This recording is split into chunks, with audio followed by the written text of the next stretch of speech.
Hi everyone, నేను ఈరోజు కమ్మటి గాజర్ హల్వా చూపిస్తున్నాను. ముందుగా గాజర్ కడిగి తురిమి పెట్టుకోవాలి. నాన్ స్టిక్ ప్యాన్ తీసుకొని నెయ్యి వేసుకోవాలి. అందులో క్యాషు వేయించి పెట్టుకోవాలి.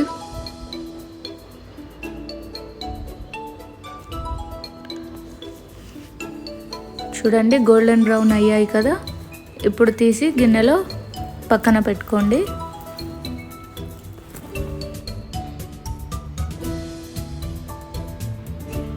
అదే ప్యాన్లో ముందుగా తురిమి పెట్టుకున్న గాజర్ కూడా వేసుకోండి.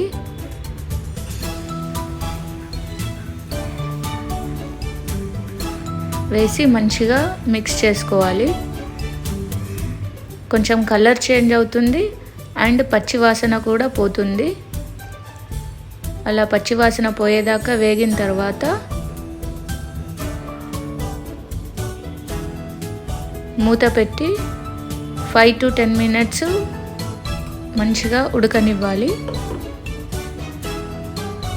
చూడండి, ఇలా మెత్తగా అయింది, ఉడికిపోయింది.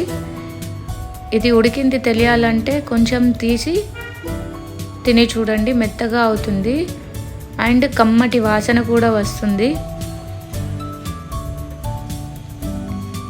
ఇది ఉడికిపోయింది. ఇప్పుడు తగినంత చక్కెర వేస్తున్నాను.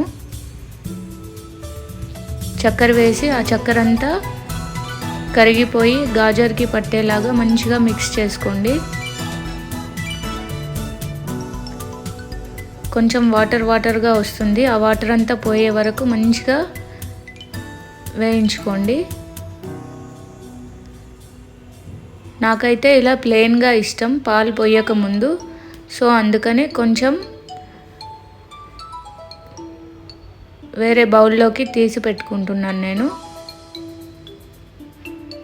పాలు ఇష్టం లేని వాళ్ళు ఇలాగే ఉంచేసుకొని ఇలాగే తినేసేయచ్చు.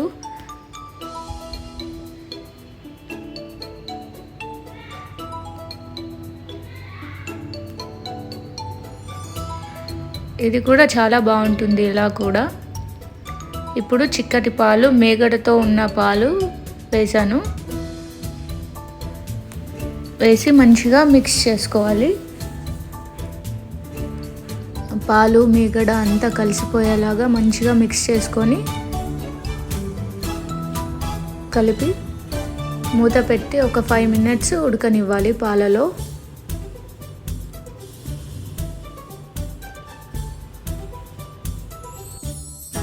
చూడండి, పాలల్లో మంచిగా ఉడికిపోయింది. ఇప్పుడు దగ్గర పడింది కదా.